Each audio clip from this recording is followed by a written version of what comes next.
안녕하세요, 모카 김한영입니다. 요즘 현대차, 중국차, 테슬라 등등등 해외발 자율주행 관련 뉴스가 막 쏟아지고 있죠. 아니, 현대가 더 잘하는데, 현대는 레벨 3 테슬라보다 훨씬 더 먼저 갔는데 일부러 안 하고 있는 거다, 이런 기사도 수없이 많죠. 그거 맞습니까? 저희가 아니다, 다른 나라 기업들이 더 잘하고 있다, 이런 얘기하면 아주 난리가 납니다. 이번에는 저희가 아니고 현대차 CTO셨던 김용화 고문께서 우리나라 자율주행 기술이 너무나 뒤처져서 중국의 자율주행 소프트웨어를 사다 써야 된다, 요렇게 얘기를 하기도 했습니다. 이 정도로 세게 말한 적은 없는 것 같은데, 송창현 사장께서는 이런 말씀도 하셨습니다. 송창현 사장은 현대차 혁신 차량 플랫폼 본부장이시자 포티투다 사장님이시기도 한데, 현대가 그동안 하고 있었던 방식을 접고 테슬라 방식이나 중국 방식처럼 E2E 방식으로 완전히 전환하겠다는 선언을 하셨습니다. 아니, 갑자기 전환을 해? 그동안 만들어 놓은 거 다 엎어버리고 처음부터 다시 시작한다는 건가요? 혹시 소프트웨어를 사다 쓴다는 얘기 아닌가? 어떤 분들은 얘기하실 겁니다. 에이, 아무리 그래도 다른 자동차 회사들이 다 경쟁자인데 그걸 팔겠어요? 그런데 판다고 합니다. 중국에서 사려고요? 하면서 화색이 돌고요. 테슬라는 혹시? 하면서 갑자기 현대를 눈여겨보고 있습니다. 이런 상황은 자동차 역사상 한 번도 없었던 일인데, 세계 자동차 업계가 대체 어떻게 흘러가고 있는 건가, 이런 거 꼭 알아야 되겠죠. 오늘은 자율주행에 대한 세계의 움직임에 대해서 간단히 말씀드리도록 하겠습니다. 기사를 보면요, 김용화 현대차 고문은 지난 13일 서울 서초구 양재동에서 열린 한국공학 한림원 미래모빌리티위원회 출범식에서 한국 업계는 자율주행과 관련해서는 전략적, 전술적으로도 실패했다, 이렇게 말하고 있습니다. 그러면서 현대차는 중국 기업의 자율주행 소프트웨어를 쓸 수도 있다 지적했습니다. 김용화 고문은 어떤 분입니까? 2013년에 현대차 CTO로 계셨던 분이잖아요. 내부 사정을 굉장히 잘하는 인사인데, 아직도 현대차 인사시기도 한데 그렇게 얘기를 한다는 건 상당한 무게감이 실려 있는 평가다 라고 기사에서 밝히고 있습니다. 중국이 지금 치고 나오는 거 정말 심각한 상황이고, 그에 따라서 우리나라 자율주행 생태계 빠르게 발전시키지 않으면 안 된다 라는 취지로 보시면 될 것 같습니다. 그리고 전기차에 대해서도 한 말씀을 하신 분이 계신데요. 현대차 김창환 부사장께서 나오셔서 전동화에서도 중국이 훨씬 더 유리한 입장에 있고 우리가 만만치 않다, 이런 얘기를 또 하셨어요. 전기차 캐즘이라는 게 있다고 하지만 중국은 이 캐즘 자체를 경험하고 있지 않다, 이렇게 지적하면서 중국은 정부, 인력, 인프라스트럭처 지원에서 한국과 차이가 너무 커서 전기차 성장이 굉장히 빠르다, 이렇게 얘기를 하고 있습니다. 중국은 2035년까지 50%를 전기차로 바꾸겠다, 이렇게 얘기했는데 지금 이미 올해부터 전기차가 50%가 된다고 해요. 그 정도인가? 씁쓸합니다. 네, 이런 씁쓸한 발표가 있었고요. 이에 앞서서 신년사에서 현대차의 포티투다 송창현 사장께서는요, 자율주행에서 카메라 센서만을 활용한 엔드투엔드 E2E 방식으로 변화를 추진 중이다, 이렇게 말씀하셨어요. 카메라 센서만을 이용한다? 이거 어디서 많이 들어본 얘기죠. 일론 머스크가 줄곧 했던 말이잖아요. 2018년에는 이런 식으로 얘기했습니다. 실적 발표하면서 우리는 완전 자율주행을 할 건데 라이다는 절대 채택하지 않을 거고, 카메라, 레이더, 초음파 센서, 이렇게 세 가지만을 이용해서 완전 자율주행을 구현할 수 있다고 얘기했습니다. 그러면서 내가 틀렸다고 생각될 수도 있고 내가 바보 같다고 생각할 수도 있을 것이다, 그렇지만 내가 그렇지 않다는 것을 확신한다, 이렇게 얘기를 하기도 했어요. 2021년에 차에 원래 달려있었던 레이더도 없앴습니다. 2022년에 모델3, 모델Y에 있는 초음파 센서까지 다 없앴어요. 그때 어떤 일이 벌어졌을까? 당연히 욕을 바가지로 먹었죠. 원가 절감도 정도가 있지, 초음파 센서 그거 얼마 한다고 그걸 빼가냐? 야, 그게 말이 되냐? 일론 머스크 미쳤구나 라고 얘기했습니다. 지금 이 순간의 결과를 놓고 보면 전 세계에서 유일하게 미국의 자율주행을 할 수 있는 업체는 테슬라밖에 없습니다. 정말 모두가 비웃었지만 10년 전부터 해오던 말을 실제로 구현을 해서 증명을 해낸 거죠. 초음파 센서 그거 얼마쯤 할까? 차에 한 적게는 8개, 많게는 12개 정도 붙죠. 20만원 남짓 정도 할 거예요. 레이더 한 100만원 할까? 그러면 요거 다 합치면 기껏 해봐야 한 200만원 정도 비용이에요. 요거 빼면 의미가 없나? 의미 있죠. 작년 모델 Y 판매 대수를 보면요, 지금 120만 대 팔았대요. 200만원 100만 대 팔았다고 치면 2천억 원입니다. 아니 그거를 자율주행 소프트웨어 개발하는 데 써야지, 그걸 왜 센서 같은 거 요거 달아주는 데 쓰냐는 겁니다. 센서라는 건 어떤 겁니까? 자동차 한 대를 팔 때마다 계속 200만원씩 추가로 드는 거예요. 근데 자율주행 소프트웨어는 하나를 만든 비용으로 100만 대를 만들든 1000만 대를 만들든 추가금이 한 푼도 안 들죠. 자율주행은 볼륨이 늘어나면 늘어날수록 어마어마한 이득이 되는 거예요. 자동차를 팔았을 때 마진보다 소프트웨어를 팔았을 때 마진은 어마어마하게 높아지는 겁니다. 현대도 이번에 저산이 아닌가벼 라면서 이제 카메라 센서만을 이용한 자율주행으로 전환하겠다 라고 얘기하는 거죠.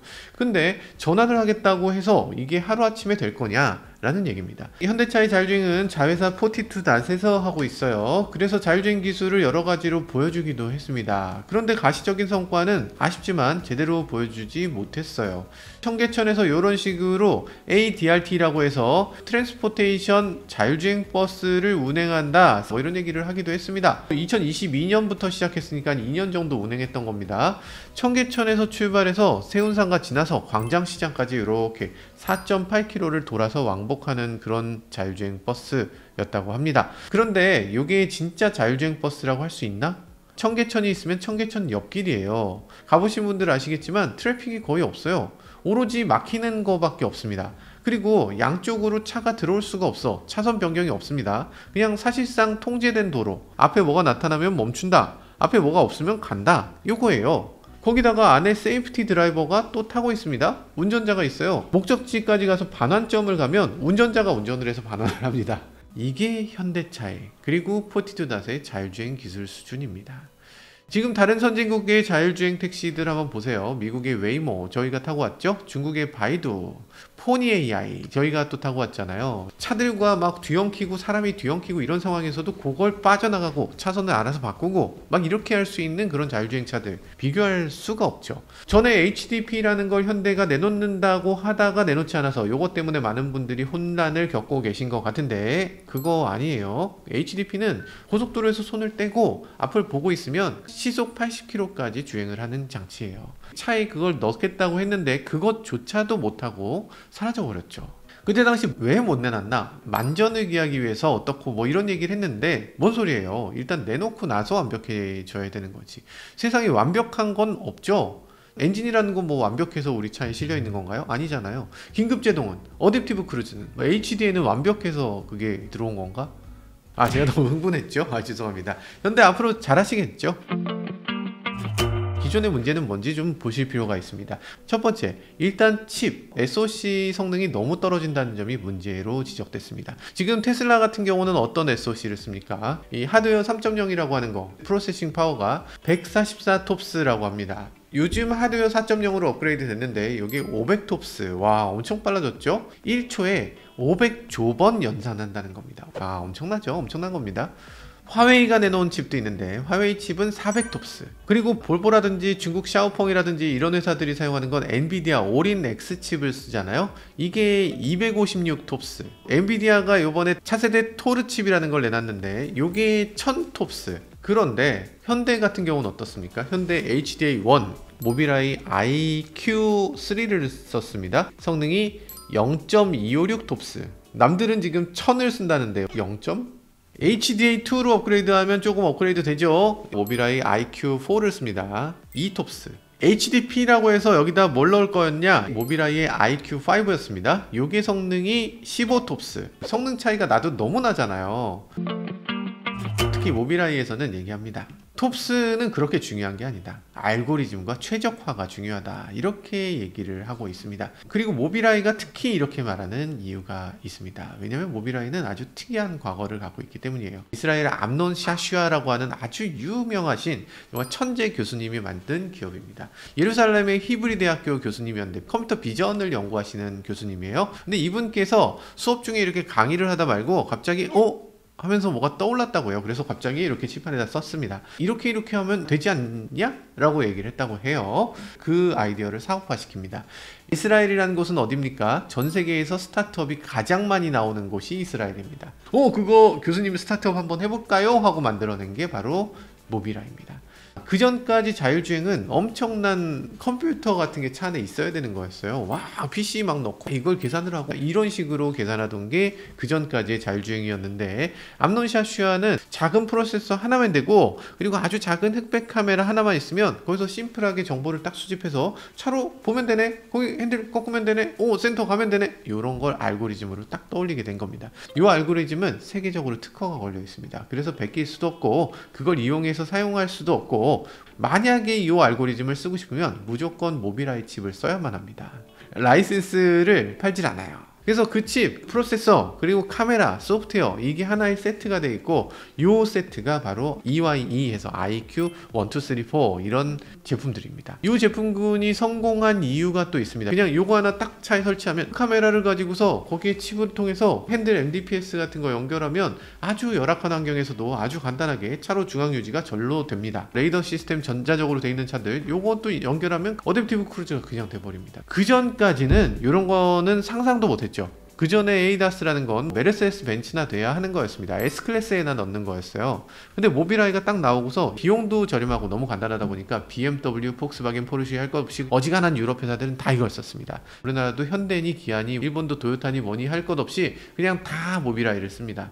테슬라도 심지어 2016년까지 모빌아이를 썼어요. 비전 센서에 대한 방향성을 일론 머스크한테 완벽하게 심어준 회사가 이 모빌아이고, 그리고 암론 샤슈아라고 할 수 있습니다.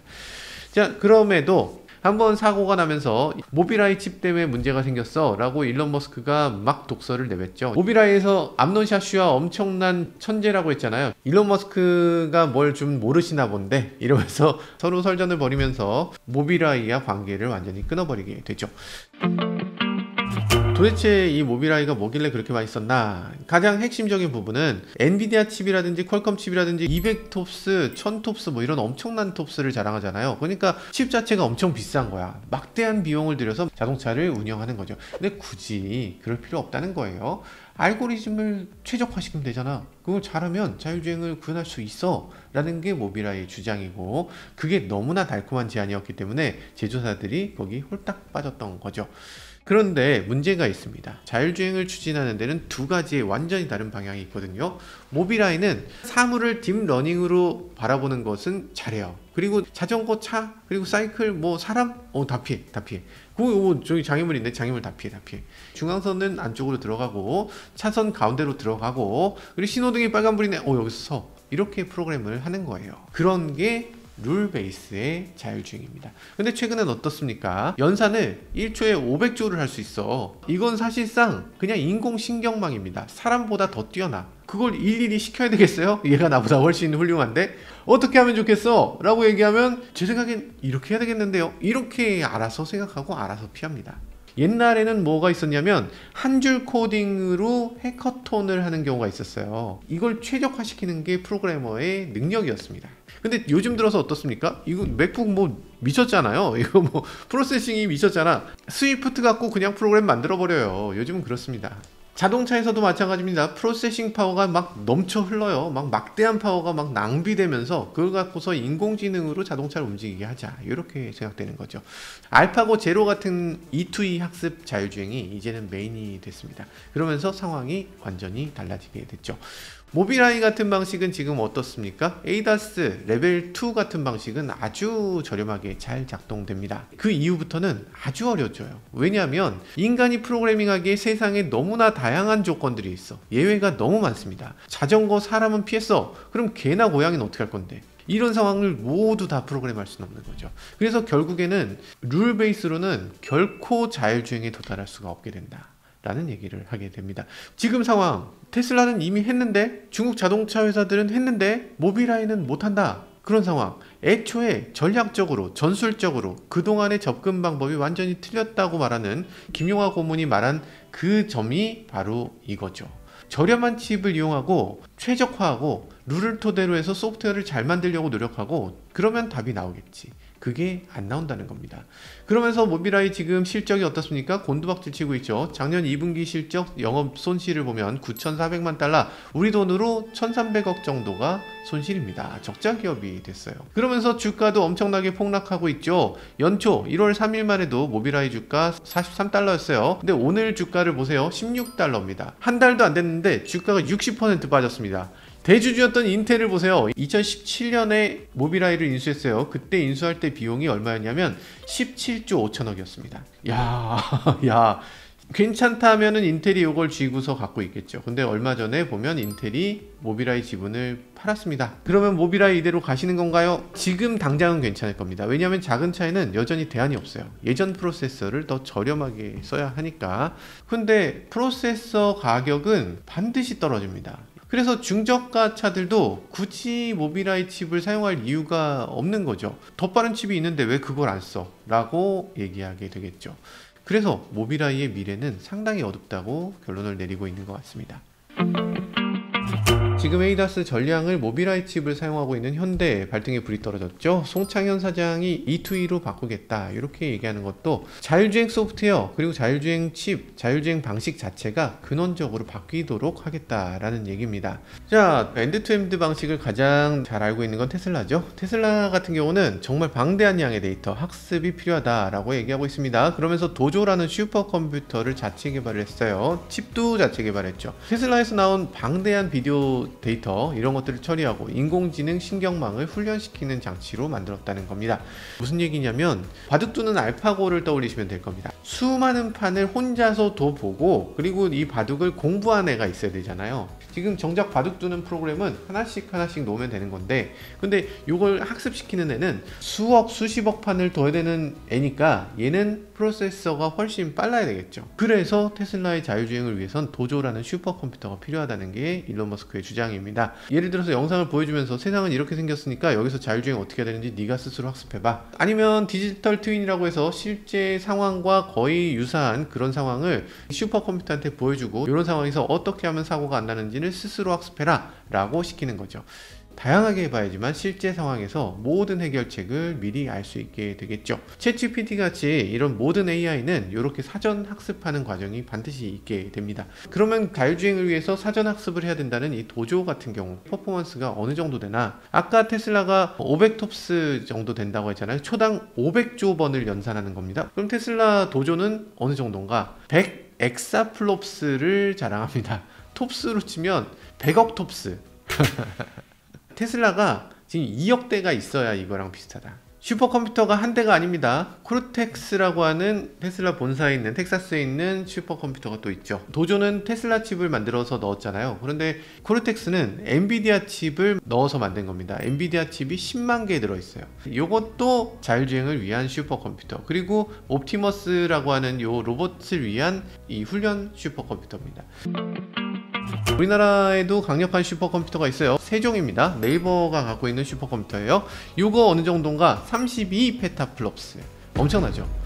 도조는 100 엑사플롭스니까 3000배 정도 나네. 극복할 수 있겠죠? 극복할 수 있는 정도. 현대차도 물론 자율주행 기술을 개발해야 되니까 현대차도 슈퍼컴퓨터 갖고 있습니다. 엔비디아의 DGX 슈퍼팟이라고 하는 슈퍼컴퓨터를 도입했습니다. 96개의 엔비디아 DGX2H 시스템이 들어가고요. 총 9.4 페타플롭스의 연산 성능을 자랑한다. 테슬라 도조하고는 1만 배 정도의 차이가 나네요. 괜찮아요. 우리는 더 열심히 하면 되죠. 열심히 하면. 그런데 문제는 애초에 방향이 틀렸다. 지금 테슬라가 10년 동안 데이터를 쌓아왔는데 우리는 인공지능 데이터를 쌓지 않았죠. 이거 어떻게 하나 싶은 생각이 들죠. 일단 우리가 할 수 있는 건 테슬라 기술을 그냥 사다 쓰는 건가? 그게 더 좋은 방법이 될 수 있을까? 그런 생각이 들 수도 있을 것 같습니다. 실제로 테슬라는 FSD를 팔겠다고 밝히기도 했습니다. 일론 머스크는 2021년에 시스템을 만드는 건 근본적으로 엄청난 비용이 들어간다. 사람들이 공짜로 일해주지 않는데 그 막대한 비용을 어떻게 낼래? 라고 얘기를 했습니다. 그러면서 우리가 다른 자동차 회사에 라이선스 계약을 통해서 다른 자동차 회사에 적용해주면 좋은 방법이 되지 않을까요? 이러면서 FSD를 팔겠다. 얘기를 하기도 했습니다. 심지어는 작년 1분기에 실적 발표하고 나서 컨퍼런스콜에서 FSD를 라이선스 공급을 하려고 한 메이저 자동차 회사와 논의 중이다, 이렇게 밝히기도 했습니다. 현대차가 BMW라고 점치는 사람들도 있습니다. 왜냐면 작년에 BMW가 X에서 공식 계정을 통해서 테슬라 FSD를 굳이 너무 훌륭하다고 칭찬한 적이 있어요. 노예 클라세가 올해 말에 나오는데 혹시 BMW? 자, 그런데 테슬라보다 먼저 자율주행 소프트웨어를 내다 팔고 있는 회사가 이미 있습니다. 중국 화웨이죠. 화웨이 같은 경우는 2019년에 자동차 사업부를 설립했죠. 거기서 또 특이한 걸 합니다. 인텔 인사이드 있는 것처럼 화웨이 인사이드라는 얘기를 합니다. 하이라고 얘기를 해요. 그래서 인포테인먼트 OS, 자율주행 솔루션 이런 것들을 소프트웨어로 또 공급을 해주고 있습니다. 하이마라고 하는 요 그룹에 있는 회사들이 브랜드가 4개가 있습니다. 세레스, 체리, 베이징, 장하이 이렇게 4개가 있는데 이 회사들이 브랜드가 아이토, 이거 엄청 잘 팔리는 거예요. 럭시드, 요것도 뭐 그런 대로 팔리고, 그리고 스텔라토, 마에스트로 요렇게 4개의 브랜드들이 시중에 나와 있게 됩니다. 요것의 소프트웨어를 다 집어넣어서 듣도 보도 못한 회사들이 갑자기 자율주행을 해버립니다. 화웨이 솔루션이 탑재돼서 지금 아바타가 자율주행하는 모습을 이렇게 보여주기도 하는데, 장안자동차 CATL이 언제 자동차를 만들어 봤다고 지금 이렇게 자율주행을 해버리면 어떡해. 그래서 현대는 어떻게 했나, 작년 말에 하오모라고 하는 중국 자율주행 회사하고 손잡고 드라이브 GPT라는 소프트웨어를 넣어서 자율주행을 시작하기로 했습니다. 이 소프트웨어를 넣고 이 센서를 적절하게 넣고 그걸 잘 조율하게 되면 그럼 현대차도 바로 자율주행이 시작된다는 얘기죠. 지난번에 저희가 이 영상을 내보냈더니 어떤 분들은 얘기하시더라고요. 아니 뭐야, 현대는 자존심도 없냐, 자기 차에 중공 소프트웨어를 집어넣어 말이 되냐 라고 하시는데, 아닙니다. 그렇다고 볼 수는 없어요. 왜냐하면 세계 자동차 회사들 이제 자율주행에 대해서 선택의 기로에 서 있습니다. 스스로 할 것인지 아니면 외부 업체의 소프트웨어를 받아서 쓸 것인지. 세계에서 가장 먼저 ADAS를 도입한 회사 어딥니까? 메르세데스 벤츠죠. S클래스에 가장 먼저 넣었습니다. 그 콧대 높은 벤츠가 지금 어떻게 하고 있나? 중국의 자율주행 스타트업 모멘타의 소프트웨어를 공급받기로 했습니다. 올해 CLA 요게 나오게 되는데, 이 차가 모멘타 자율주행 소프트웨어를 넣어서 자율주행 기능 넣고 MBOS라고 하는 이 통합 OS도 집어넣고 완전히 다른 세계로 한 단계 점프업하는 그런 자동차가 될 것이다 라는 얘기를 합니다. 내후년까지 다른 세계 차종이 더 나온다고 하는데, 언젠가는 벤츠 E클래스라든지 C클래스 같은 볼륨 모델도 당연히 자율주행 소프트웨어, 그것도 중국 자율주행 소프트웨어가 들어가게 될 겁니다. 보고만 있지는 않겠죠. 벤츠에서도 이 자율주행이라는 게 정말 중요한 거고 비용이 막대하기 때문에 이걸 스스로 개발해야 된다는 입장일 겁니다. 그렇게 여러 가지를 개발하는 동시에 지금 소프트웨어를 또 굳이 사다 쓰고 있다는 거는 그만큼 자율주행이 급하다는 거죠. 여기서 뒤처져 버리면 다시는 회복할 수 없는 상황에 이르게 될 것이다 라고 벤츠도 바라보고 있는 것 같습니다. 지금 이렇게 말씀드린 화웨이라든지 모멘타를 비롯해서 바이두도 자율주행을 내놓고 있죠. 그리고 제가 지난번 타고 온 포니 AI도 자율주행을 엄청나게 잘 하고 있습니다. 실제로 택시로 운영이 되고 있어요. 이런 상황에서 이 메뉴판을 쫙 펼쳐놓고 현대기아한테 방긋방긋 웃으면서 손님 어서오세요 라고 러브콜을 보내고 있는 상황. 현대기아 입장에서는 지금 자율주행을 스스로 개발할 것인지 아니면 외부의 라이센스를 받아서 쓰는 게 맞는 것인지에 대해서 중요한 기로에 서 있게 된 거죠. 현대차는 그동안 내재화를 목표로 해서 여러가지 자율주행 시스템을 구현하려고 노력해왔고, 그리고 이번에는 엔드투엔드 방식으로 전환을 선언했지만 그동안의 데이터가 너무 부족했기 때문에 단기간에 따라잡기는 쉽지 않을 겁니다. 현대차 입장에선 어떤 선택을 하는 게 옳을까? 여러분들 생각이 궁금합니다. 첫 번째, 지금처럼 자체 개발을 계속 고수하고 기술 격차를 어떻게든 좁혀가도록 노력하는 것이 맞는 길인가? 아니면 2번, 테슬라 FSD 아니면 화웨이의 소프트웨어 이런 외부 솔루션을 받아다가 이걸로 빠르게 적용해서 자율주행을 빠르게 따라잡는 거, 요게 맞는 방향인가? 요건 기술력, 시장 흐름, 비용, 전략적 방향성까지 모두 고려해야 되는 만만치 않은 문제이긴 합니다. 지금 외부의 소프트웨어를 가져오면 현대차의 자율주행 경쟁력이 그만큼 뒤처질 수 있는 우려가 있고요. 반대로 자기 기술만 고집한다고 하면 결국 자율주행 시장에서 도태될 수 있는 그런 위험도 적지 않습니다. 그래서 1번과 2번 중에 어떤 게 정답일지 여러분들의 생각을 댓글로 남겨주시면 좋겠습니다. 네, 지금까지 저는 모카 김한용이었습니다. 감사합니다. 속 차의 이야기 세상은 넓어 차들은 달려가지 하나 둘씩 펼쳐지는 차의 모험 바퀴 아래 세상은 무궁무진해